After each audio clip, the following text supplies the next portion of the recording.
प्रहलाद जी के जब नरसिंह भगवान दर्शन दे दिए, सुखी हो गए कि नहीं हो गए? कोई पाप रहा उनके पास? कोई विक्षेप रहा? सीधे सीधे ले जाके सिंहासन पर बैठा दिए, 33,000 वर्ष राज किए, कोई विक्षेप नहीं। पर शुरू शुरू में जब तक हम प्रारब्ध के चपेट में रहेंगे, संचित प्रारब्ध क्रियामल के चपेट में रहेंगे, तब तक दुख होगा। तो ये दुख में व्यक्ति को विचलित नहीं होना चाहिए, अपने मार्ग पर चलते रहना चाहिए, चलते रहना चाहिए, चलते। विचलित हो गया तो गया, खत्म। अरे हम ये काम कर रहे थे, इसमें सुख नहीं है, ये आदमी बदल देता है, ये भाई ये काम नहीं है, इसमें बदल देते हैं। अब बदल दिया तो फिर वो सूत्र गड़बड़। जापक जन प्रहलाद दल ही हैं सुर संसार, दल के सबको सारे भोगों को भोगते हुए और अपना जप को जब बढ़ाएगा, दल सारे को नरसिंह भगवान जैसे जब पूरा पुंज हो जाएगा पुण्य का, तो सारे पेट फाड़ फूट के निकल जाएंगे और साधक सुखी हो जाएगा। सुखी मीन जहाँ नीर अगाधा जिमी हरिशरण न एक बाधा। जैसे मीन माने मछली होता है, नीर माने पानी, जहाँ अगाध पानी होता है मछली बड़ा सुख से रहती है वहाँ। सुखी मीन जहाँ नीर अगाधा, सुखी मीन सुखी तब होती है जहाँ पानी बहुत ज्यादा होता है। जिमी हरिशरण न एक बाधा। अब भगवान का भक्त जो है जब भगवान के शरण में पहुंच जाता है तो जिमी हरिशरण न एक बाधा। कब? जब भगवान से जुड़ जाएगा तब, पहले नहीं। पहले तो सारे पीछे पाएगा उसके पास। राम जी जब स्वीकार कर लेंगे, हाँ अब ये हमारा हो गया, राम जी के जब सन्मुखता बन जाएगी, सन्मुख हो जीव मोहि जब जन्म कोटि अघनाशय तब फिर जिमी हरिशरण नहीं को बाधा। फिर राम जी उसके हो गए, राम जी का वो हो गया, जान तो तुम्हें हो जाएगी। राम जी को जानते जानते राम जी का ही हो जाता है वो। और जब राम जी का हो जाएगा तो काल कर्म ज्ञान व्यापी नहीं ताही, रघुपति कृपा कर चितवा जाए। जब राम जी की कृपा हो जाएगी तो काल कर्म ज्ञान ये सारे संचित प्रारब्ध कहीं कुछ भी नहीं बचेगा, सब के सब धराशायी हो जाएंगे और सुखी मीन नहीं रहेगा। फिर सुख मीन मछली के जैसा सुखी हो जाएगा नीर में, जैसे भगवान के शरण में गया तो वहाँ तो कोई छल प्रपंच है नहीं, कोई दुख है नहीं। तो भगवान के भजन पूजन जजन करके वहां तक पहुंचना चाहिए। किसी भी संबंध में, किसी भी अनाप शनाप में कहीं कुछ भी अटक झटक नहीं आना चाहिए। यही परीक्षा होती है कि किस में अटक जाता है जीव जाके। अब उस जीव को वहां जब लटकता है, तो जब वो स्वयं लटकता है तो भगवान छोड़ भी देते, जाओ तुम ही लटक रहे हो तो मैं क्या करूं। हालांकि थोड़ा सा कोशिश करते हैं। आवत निकट हसत प्रभु भाजत रुदन कराए। काकुसुंडी जी राम जी के आंगन में, राम जी आंगन में खेल रहे हैं। अब खेल रहे हैं तो मालपुआ बड़ा प्रिय है उनको खाने का। मालपुआ का मतलब ये होता है आटा, चीनी और घी से बनता है। स्निग्ध, स्निग्ध माने घी होता है, बड़ा मुलायम होता है, चिकना भी होता है। भक्ति बड़ा चिकना होता है और मिठास वाला होता है। भक्ति रूपी मिठास, चीनी जो है ना, जो मिश्री है, तो मिश्री का मिठास जो है वो भक्ति का मिठास है। और स्निग्धता है तो स्निग्धता है वो भगवान का प्रेम है। और जो भगत होता है वो आटा है। आटा जब चीनी में मिलेगा और उसका संयोग जब घी में पड़ेगा तब जाके मालपुआ बनेगा। तो उसी प्रकार भगत, भगवान का प्रेम और भगवान की भक्ति जब तीनों इकट्ठा होगी तो मालपुआ का रंग पकड़ेगा। घी भगवान है, घी भगवान है, मिठास, भक्ति मीठी है, चीनी मिठास है, भगवान चिकनाई वही देगा ना। जब चिकनाई खाली चीनी और आटा मिला दें तो मालपुआ तो नहीं बनेगा, ऐसे ही रह जाएगा, मिठास स्वादिष्ट तो नहीं होगा। तो जब ये शरीर रूपी आटा भक्ति रूपी चीनी मिश्री में जब घुल जाएगी और तब राम जी की कृपा होगी। स्निग्धता मतलब घी में जब डुबकी लगा लेगा, भगवान में जब डुबकी लगा लेगा तो वो खाने योग्य हो जाएगा। और जब खाएगा तो मन को तृप्ति होगी। तो वही मालपुआ भूसुंडी जी सामने खेल रहे हैं, काग भूसुंडी जी उनको दिखा रहे हैं। तो दिखाते हैं तो काग भूसुंडी को जब मालपुआ दिखा तो दौड़ के निकल वो पुआ खाने के लोभ में आते हैं। आवत निकट हंसत प्रभु, जब जीव भगवान के निकट आता है तो हंसते हैं। कागभूषुंडी जी को जब मालपुआ दिखाया तो कागभूषुंडी जल्दी जल्दी आ गए और गहन कहाँ भुजा पसारी। और ये मालपुआ वाला हाथ क्या करते हैं, जब पास में आ गया ना तो ये पीछे कर लिए और ये हाथ पकड़ने के लिए पकड़ लूं। अब इसी पर कागभूषुंडी जी कूद के भाग गए। अरे ये बताओ ना, ये तो हमको मालपुआ दिखा के पकड़ने की कोशिश में कर रहे हैं और कूद के भाग गए। तो कहते हैं कि भाजत रुदन कराएं। अब जब कागभूषुंडी जी भागते हैं तो रुदन रोने लग जाते हैं। अब इसमें लीला क्या है? लीला ये है कि जब जीव आता है भगवान के पास में तो भगवान खुश होते हैं कि 84 के चक्कर से छूट जाएगा, हमारे पास में आ जाएगा। पकड़ने का मतलब आओ हमको पकड़ा लो अपना का, तुम निश्चिंत हो जाओ, स्वयं भगवान पकड़ रहे हैं। पर जीव अपना जो है ना गर्दन छुड़ा के भगवान के हाथ से बाहर भाग जाता है। तो बाहर भाग जाता, भाग तो रुदन कराएं। फिर राम जी रोते हैं कि अब जाएगा 84 के चक्कर में, कुटाई होगी खूब, इसलिए रोते हैं। तो अब मालपुआ यदि खाना है तो भगवान को तो पकड़ना ही पड़ेगा। उस मालपुआ के लालच में माने भगवान के भक्ति और कृपा के रूपी डोर में आके जब मालपुआ के चक्कर में फंसेगा, भक्ति के चक्कर में, भगवान के खुशी सुख के चक्कर में जब फंसेगा, तो जब फंस जाएगा तो आ जाएगा। जैसे मछली है, मछली को चारा लगा दिया जाता है तो चारा के लोभ में आगे खा लेती है, और चारा खा लेती है तो बंसी लगाने वाला क्या करता है? खींच देता है तो जल से बाहर आ जाती है। तो लोभ में आती है तो फंस जाती है। उसी प्रकार राम नाम के लोभ में यदि अपने मन को लगाया जाए, राम नाम का चारा खा लिया जाए, तो राम नाम का चारा खाते खाते खाते खाते वो चारा पहुंचाएगा कहाँ? राम जी के पास पहुंचा देगा। तो राम जी के पास जब पहुंच जाएगा तो सुखी मीन नीर आगादा, फिर वही हाल हो जाएगी। मछली जो है ज्यादा पानी पाके, नीर माने पानी, मीन माने मछली, तो ये मन रूपी साधक के मन रूपी मीन जो है ना राम जी के जब शरण में पहुंच जाएगा तो जिम्मे हरि शरण में ये कब बाधा, राम जी के शरण में पहुंच जाएगा, फिर कोई बाधा नहीं होगी। अब कथा कहते कहते भरद्वाज जी महाराज राम जी की परिभाषा दे दिए। एक राम अवधेश कुमारा, नार बिरा दुखलाई व फारा, भय रोशरन रावण मारा। शॉर्टकट में बता दिए। बाया बोले कुछ सोचे कि राम जी की कथा सही में सुनना चाहते हैं कि नहीं सुनना चाहते। तो जागवल्लभ जी अपने गुरु जी को प्रणाम किए, कथा चालू कर दी।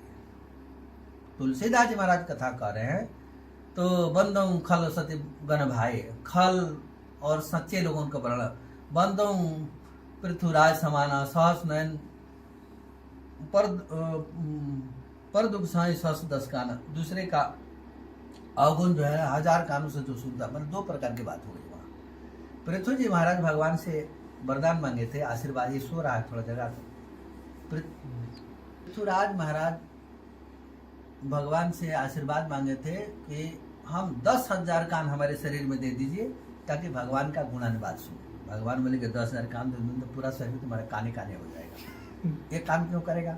बोले महाराज मैं तो 10,000 कान से आपका गुण सुनना चाहता हूँ, आपका कथा सुनना चाहता हूँ। तो भगवान बोले कि 2 ही कान में इतना क्षमता दे दूंगा कि 10,000 के बराबर हो जाएगा। तो बोले ऐसा ही करिए। तो पृथ्वी जी महाराज के कान में, 2 कान में 10,000 कानों की क्षमता दे दी है सुनने के लिए। अब यहाँ गोस्वामी जी पर दुख सुनाई, पर अगर सुनाई सहस 10 कान। पर मैंने दूसरे का पाप सुनने के लिए जो 10,000 कान बनाता है उसकी भी वंदना करता हूँ। पृथ्वीराज को तो वंदना करता हूँ उनके 10,000 कान के बराबर भगवान का गुणानुवाद सुनते हैं, लेकिन 10,000 कानों से जो दूसरे का पाप सुनता है उसको भी मैं वंदना करता हूँ। मैंने गोस्वामी जी ने सबका वंदना किया, खल चोर लबार सबका वंदना कर दिए, पर यही जागवल्लभ जी कथा कहते हैं तब किसी का भी वंदना नहीं किए। सीधे सीधे भगवान राम जी को अपने गुरु को प्रणाम करके कथा सुना दिए। 3 प्रकार के कथावाचक में पहले बता दिया।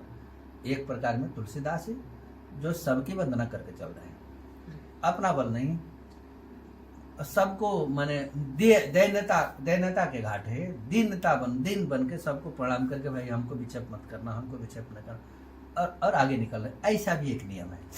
और जिसके पास सामर्थ्य है जागवल्लभ जी के जैसा, सीधे गुरु को प्रणाम किए, कथा चालू हो गई। जागवल्लभ जी सोच रहे हैं कि थोड़ी इनकी परीक्षा ले लूं कि राम जी के प्रिय हैं कि नहीं। तो ये पूछ रहे हैं राम कथा, और वो सुना दिए शंकर कथा, रामचरितमानस में है ना। तो शंकर जी की कथा सुनाए, और जब शंकर जी की कथा सुनाने लगे तो भरद्वाज जी की आंख से खूब आंसू गिरने लगा, खूब बड़ी मगन हो गए सुने कथा। तब कहे कि भैया मैं तो प्रथम कही हर चरित जाना मरम तुम्हार। जागवल्लभ जी बोल रहे हैं पहले शंकर जी का चरित्र कह के मैं तुम्हारा मरम जान रहा हूँ, जानने की कोशिश किया कि राम जी के प्रेमी हो कि नहीं हो। पहले के कथावाचक जहां तहां राम जी की कथा नहीं कहते थे, कितना भी धनी हो, कुबेर के जैसा धनी हो, नहीं कहते थे। आजकल तो जबरदस्ती कथा कहने के लिए लोग जाते हैं कि हमसे कथा कहवा दो, हमसे कथा कहवा लो। जा जाके हर जगह गांव में एक मंच, एक गांव का प्रधान होता है, वहाँ जा कहते हैं कि हमसे कथा कहवा लो, और फिर वो व्यवस्था करता है कथा। आजकल कथा का मतलब जहाँ तहाँ ऐसे उड़ा दिया जाता है, बिजनेस धंधा का विषय हो गया। पर पहले जागवल्क जी के चेला है भरद्वाज जी, और ये कथा पूछ रहे हैं तो इनकी पहले परीक्षा ले रहे हैं कि राम जी के कथा का अधिकारी है कि नहीं। राम जी के कथा का अधिकारी ना हो तो कुबेर के समान भी यदि व्यक्ति हो उसको कथा नहीं सुनाना चाहिए। ऐसा रामचरितमानस का उद्घोष है। राम जी की कथा जो है ना, जब अधिकारी हो उसी को सुनाना चाहिए, अनाधिकारी को राम जी की कथा नहीं सुनाना चाहिए, अनाधिकारी को राम नाम का उपदेश भी नहीं देना चाहिए। राम जी प्रिय हो उसी को उपदेश देना चाहिए, उसी को राम मंत्र की दीक्षा देना चाहिए, नहीं तो नहीं देना चाहिए। पंचायती को तो देना ही नहीं चाहिए। तो गुरुदेव जब तक उसको राम जी को पता नहीं होगा साधन करेगा तो राम जी अपने आप प्रीति में ले आ जाएंगे। अन्य देवताओं में तो प्रीति हो जाएगी, अन्य में विश्वास भी हो जाएगी, राम जी में प्रीति जल्दी होती नहीं है। राम ने राधा, मम ने माधव बोल देते थे। गौरिया संप्रदाय वाले बोलते थे कि राम जी 12 कला के हैं और कृष्ण भगवान 16 कला के हैं। राम नाम 3000 जपो, कृष्ण नाम 1 जपो बराबर। इसके एवज में ठाकुर जी को भी चिंता हुई, हमारे मन में भी थोड़ी राम जी को चिंता हुई, इसलिए हमारे को प्रेरणा हुई। हमारे मुख से हम नहीं बोला हूँ, राम जी ने बुलवा दिया तो उसका प्रभाव भी देखा गया बढ़िया से, सभी ने स्वीकार किया, नहीं किया, कोई विरोध तो नहीं किया।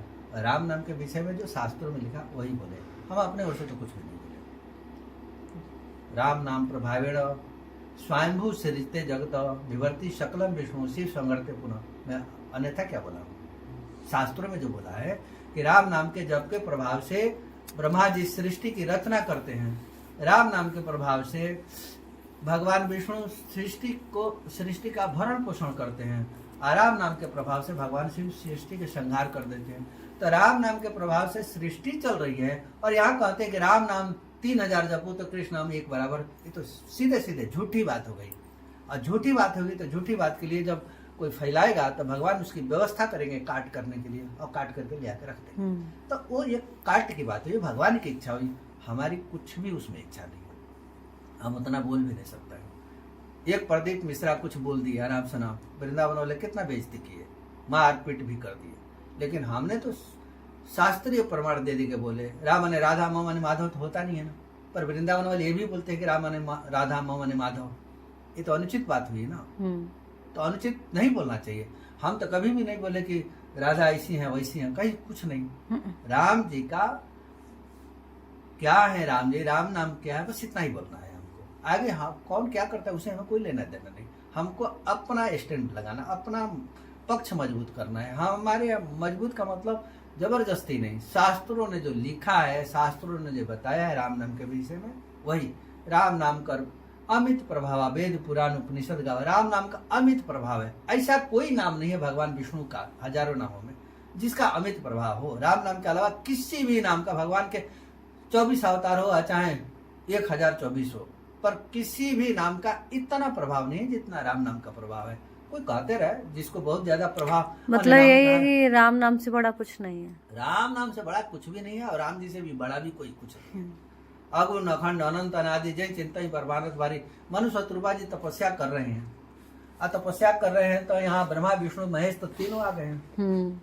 मनु शत्रुपा तप देखी अपारा, विधि हरि शंभु आई बहुबारा, तीनों देवता तो आ गए।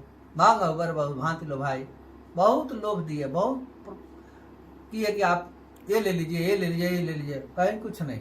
बोले कि क्यों नहीं मांग रहे हो, तो बोले कि देखा चाहूँ परम सर्व प्रभु सोई, आपके ऊपर कोई है क्या? बोले हाँ है। तो बोले कि देखा चाहूँ परम, मैं परम प्रभु को, तो परम प्रभु को जब जाने तो विष्णु भगवान जानते हैं। राम नाम प्रभावेण विवर्ति सकल, जिनके नाम से जब के मैं विश्व का भरण पोषण करता हूँ वो तो हमारे ऊपर है। तो जब है तो हट गए, नहीं हट जाएंगे। जब वो विष्णु भगवान राम नाम जप के विश्व का भरण पोषण कर रहे हैं, अब उनसे कह रहे हैं कि देखा चाहूँ परम प्रभु, तो हट नहीं जाएंगे, वो कहाँ टिकेंगे वहां। अब लोग भ्रमवश राम जी को विष्णु भगवान से जोड़ देते हैं कि विष्णु भगवान के अवतार है राम जी। अरे आप थोड़ा शास्त्र पढ़ो, सत्संग करो, किसी गुरु से पूछो, वो बता देगा कि राम जी कौन है। राम जी घास भूसा थोड़ी है क्या, जब चाहे तब फूंक के उड़ा दो। राम अनंत अनंत गुणादि, राम जी अनंत हैं, उनका गुण भी अनंत है, और राम जी से अनंत शक्तियां नित्य प्रकट होती हैं और हर ब्रह्मांड में रोम रोम प्रति लागे कोटि कोटि ब्रह्मांड। राम जी के रोम रोम में अनंत कोटि ब्रह्मांड झूला हुआ है। अनंत कोटि हर ब्रह्मांड में एक ब्रह्मा, एक विष्णु, एक महेश लगे हुए हैं। इनका सबका मालिक राम जी अलग है। आप जी ये थोड़ी कि एक ही ब्रह्मांड है। रोम रोम प्रति, अब जैसे देश है अपना, तो देश भारत एक है, लेकिन इसमें कितना राज्य है? 28-29 है ना। जी। सबका मुख्यमंत्री अलग अलग है। अपने अपने क्षेत्र में तो वो मालिक है, लेकिन देश में मालिक तो नहीं है वो। उसी प्रकार ब्रह्मांड के मालिक ब्रह्मा विष्णु महेश है। तो अनंत कोटि ब्रह्मांड के मालिक तो ब्रह्मा विष्णु महेश नहीं है। अनंत कोटि ब्रह्मांड का मालिक राम जी हैं और श्री सीताराम जी हैं। उनकी शक्ति और वो, बाकी कोई दूसरा है ही नहीं।